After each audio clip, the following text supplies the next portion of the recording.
Okay, hi ladies. Good Hello. evening, and thank Hi. you so much for joining me this evening. Um, Thank you. so, I think what we can maybe do first is please introduce yourselves and tell us what you do for a living or as your career. Okay, so hi. Hi Megan. Hi, Karen. I'm Taryn. So yeah, I'm Taryn. I know Natasha. I've met Natasha through church. For a living, interesting question. But yeah, recently I started um, getting back to the lecturing environment. My background is in HR, so I've been in both corporate and in the educational space. But currently, well, not currently, I'm supposed to. I've been lecturing as from the 1st of April, but then lockdown happened. Thank you, Yes. lockdown. um, so things have slowed down for me in terms of career. But hopefully, once the institutions start getting back, I'll be able to pick that up again. So yeah. So you have lectured before, Taryn, or will it be your first time, or have you been in the teaching space before?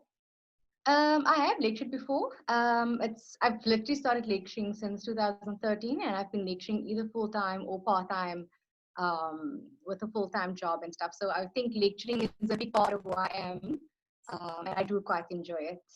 Okay, that's cool. Mm. And your subject matter, what is that more or less like? Since you have a background and a full-time position in HR. Well, not full-time position in HR currently, but in the past years. So because I did industrial psychology, the subjects that I would lecture in is personnel management. So that's more like a human resource management course. And I do various modules within that space or discipline. Yeah. Yeah. Okay, cool. Megan.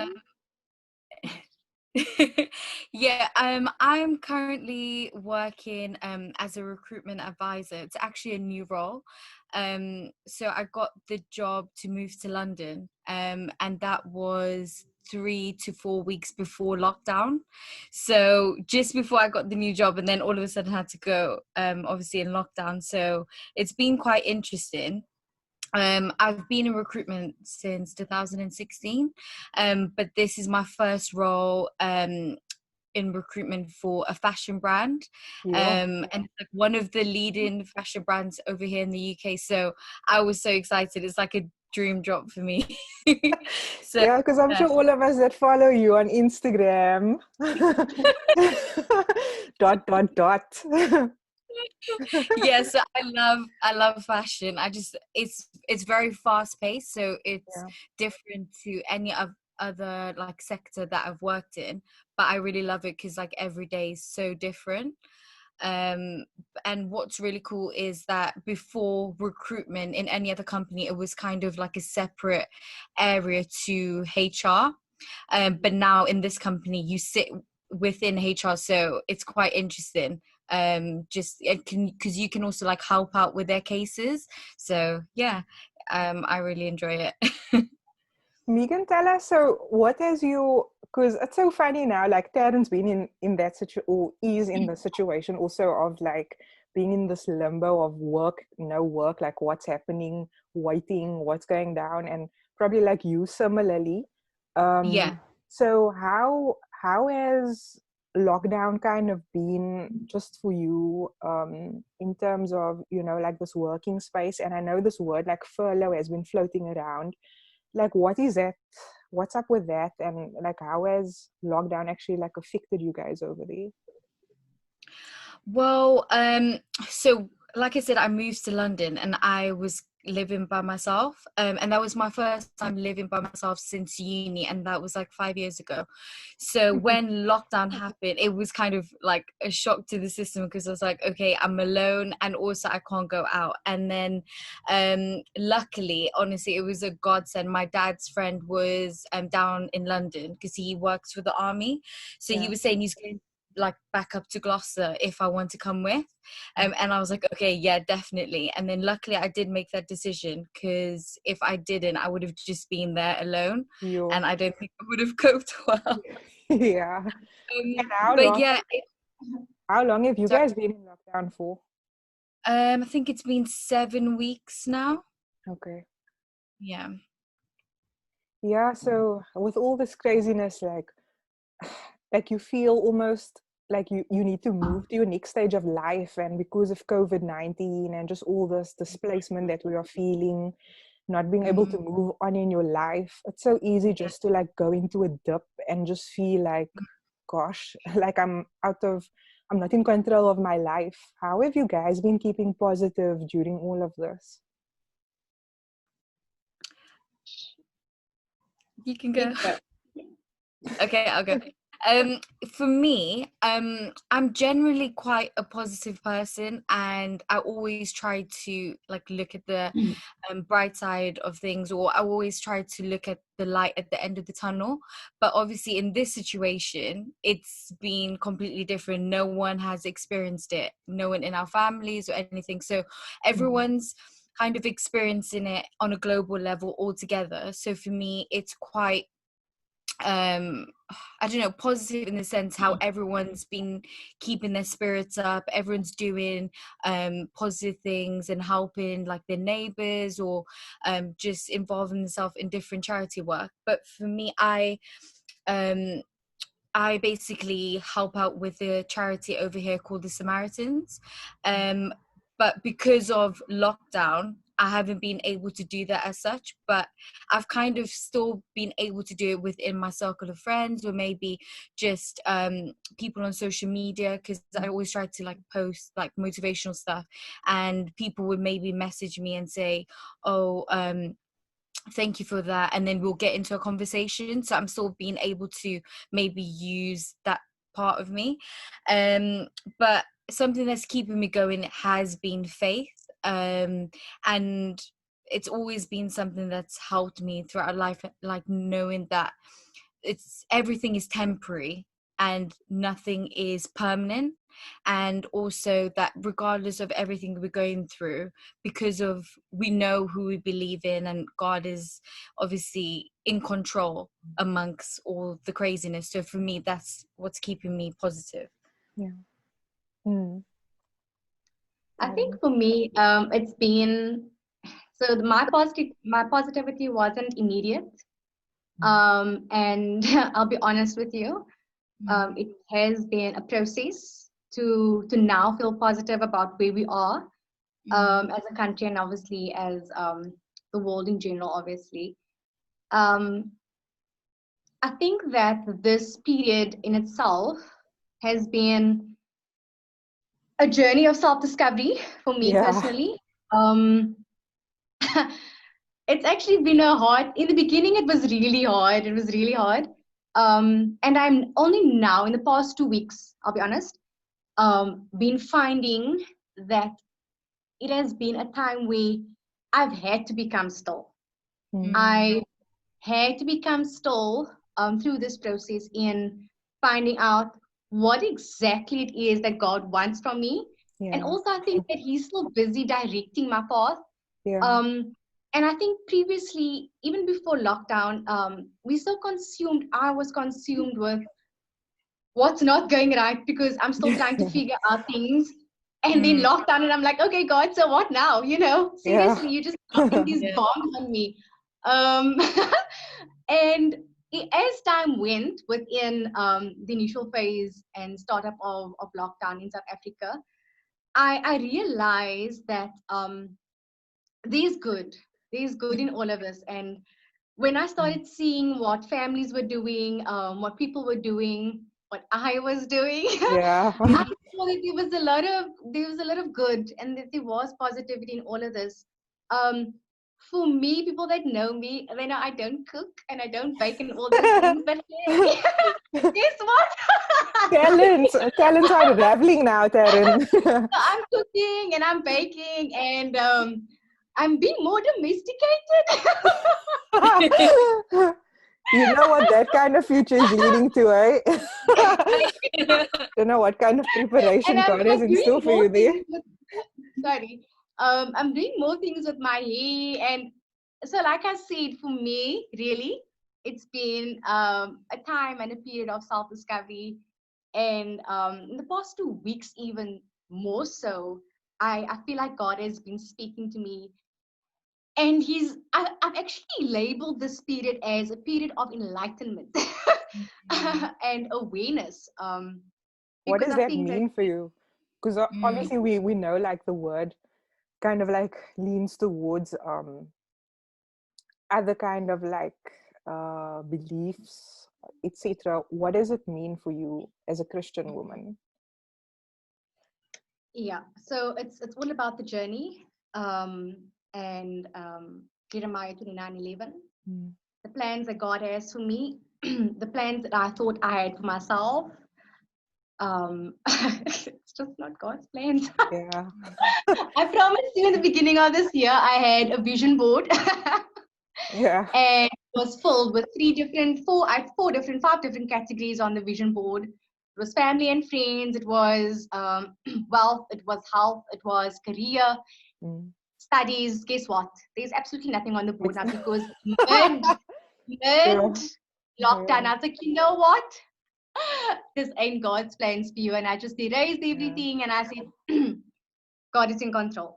Yeah. And so that was the awakening and enlightening period for me. Mm. Because God has impressed something on my mind and my heart over the past 2-3 weeks. And I'm struggling because I'm not sure 100% if that is what He wants for me. But I have to become still. I had to become still to listen and hear His voice. Yeah. So yeah, it's been an interesting time, and I do see the positivity in it now. Yeah. Yeah. But yeah, it's exciting, but it's very daunting at the same time. I hear you, and I can relate so much to what you were saying, Taryn and Megan, in terms of, almost being like in a solitary place on your own, and then God just making a way, and you are able to find your way back to your family, and then just be with Him in that space, and feel like safe, and feel like you can just walk outside your room and find love and conversation, and also just that idea of planning, because I think as 21st/22nd century almost women, we Yeah. um we become so accustomed to planning our lives, and like you said, these vision boards and these diaries and calendars and slotting people in and stuff in and making sure things are structured and going according to plan, and we have control issues, and we have like all the stuff going on. And both of you sort of mentioned, God, you made a reference to God, um, and moments of feeling out of control, and being rest assured that God is then, He's taking the wheel in that situation. And Yeah. so, what could you share maybe with us, if there's any scriptures or quotes, maybe music that you enjoy, like artists or books that you read, any scriptures or quotes that has kept you that keeps you and has kept you motivated, or inspired to just continue your journey or your process of positivity? It's funny because Taryn actually mentioned my favorite Bible verse, which is Jeremiah 29:11. And I actually wrote it down in my notes. But that is a Bible verse that's always just kept me going, knowing that regardless of my plans, they actually don't mean anything, because God is the author of everything and He knows what's best for me, even when I think I know what's best. Because I know you mentioned also about the control, and that's something that I've had to also go through a journey with, because I would pray about something, but in my heart, I'm still trying to hold into that plan, and I'm still trying to make things work. And it's Yeah, just actually, why am I saying God take control when I'm actually the one that's holding on that's to it? pulling the strings. Yeah, Yeah. And in the situation, the only person we can turn to is God, because it's absolutely out of our control. We don't know, like in my situation here in England, I don't know when the lockdown's going to end. I'm currently on furlough, so what does that mean? How long is that going to be for? There's just a lot of uncertainty, but I can only just give it to God and regardless of everything, there's so much still to be grateful for. This, we still have our life. He's still protecting my family, my friends, and that's a blessing in itself. And also with lockdown, it has made me be completely more grateful for the little things, just like having, I don't know, food, a roof over my head, and so forth, and supportive people around me. But yeah, so Jeremiah 29 verse 11 has kept me going, and also Ecclesiastes 3 verse 1 to 8. It beautifully summarizes everything. So saying that to everything there's a season and a time and a purpose. So that has kept me going. It's right there in the Bible. It's facts that it's gonna end. So that keeps me going. Yeah. Okay. So for me, Megan, I love the scriptures that you read or that you made reference to, because it's two of my favorites as well. Oh, It absolutely is. Especially because of my journey as an individual. So I don't have a scripture reading that I want to make reference to, but it's more the lyrics. I think it's the lyrics of a song. And it says that when you can't trace his hand, trust his heart. I think that's the lyrics to a song. yeah. And every time I don't know, I pondered on 2911. I thought, okay, God, what are your plans? What are your plans for me? I've had to find comfort in the lyrics of that song. If you can't trace his hand, trust his heart. Yeah. Because you don't see it. We don't see it. We pray and we ask and we think we become still, and then there's all the control factor. Yeah. But the one comfort I do have is that God wants the best for me. There's no way in his heart of hearts that he doesn't want me to prosper and to grow. And sometimes we are stubborn. Sometimes I'm stubborn. I know I'm stubborn. And Yeah. we see the red flags and then we're like, you know what, it's fine. Yeah. But but I trust his heart more than anything, and that is what has given me a lot of comfort. Yeah. I think, like, for me, it's been so, because it's such a time of uncertainty. I mean, all through life, fine. These uncertain times and moments and seasons, like you are saying, Megan, but even now more than before. And something Nicole shared with us in one or two previous sessions of the Girl Positive sessions, she was saying that her like a positive quote is grow through what you go through.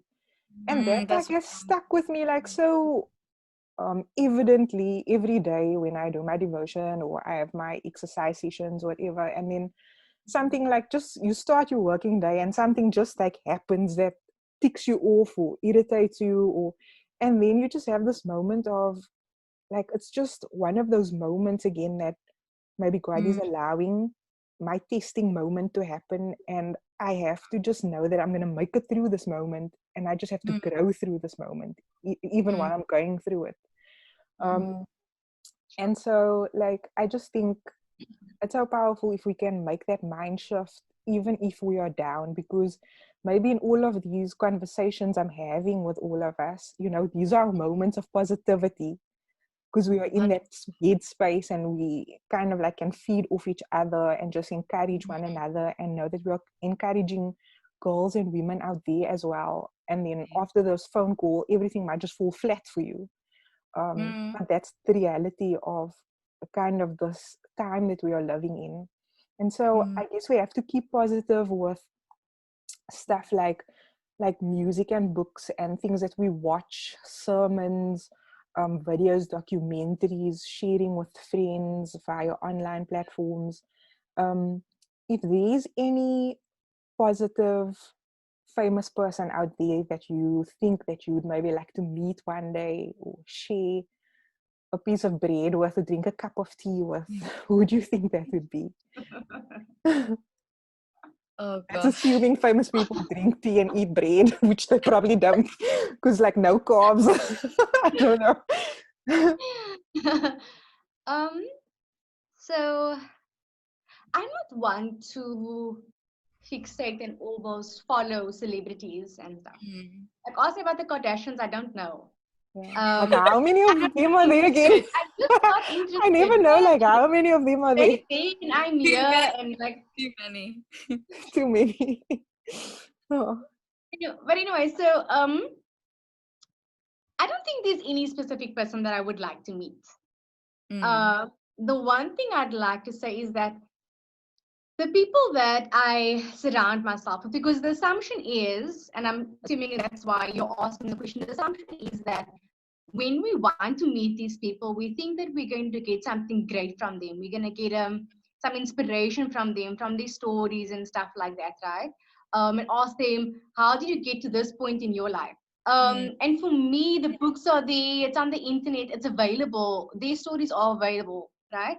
So I feel, to answer your question, Natasha, that the people that I surround myself with, those are the people that I find my inspiration from. And I think that I have been, and I've tried to be quite selective about who I've allowed in my circles. And those are the people I believe, if I think of a few names, they are inspirational.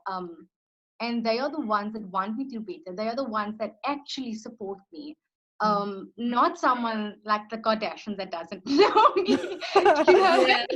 But it's fine. Like, but there is one being that I have a lot of questions for, and Yeah. that's you. I have a lot of questions, and so with that being said, I would like to meet him one day. I would like to meet him because of how great he's been, and just because he is our God, he is a good father, and because Yeah. of all the questions I have, I need Yeah. answers. Yeah. So that would be the one being that I would, the higher being that I would like to meet one day. So Yeah. relatable. Yeah, when I was thinking of that question, I actually have two. So for me, the ultimate person I want to meet is obviously Jesus. He is just, he is my best friend throughout everything, highs, lows, everything. So it would be him. He is the ultimate positive person. But for a worldly person, it would be my grandparents. They just, every time that we go back to South Africa, they always have pearls of wisdom for me.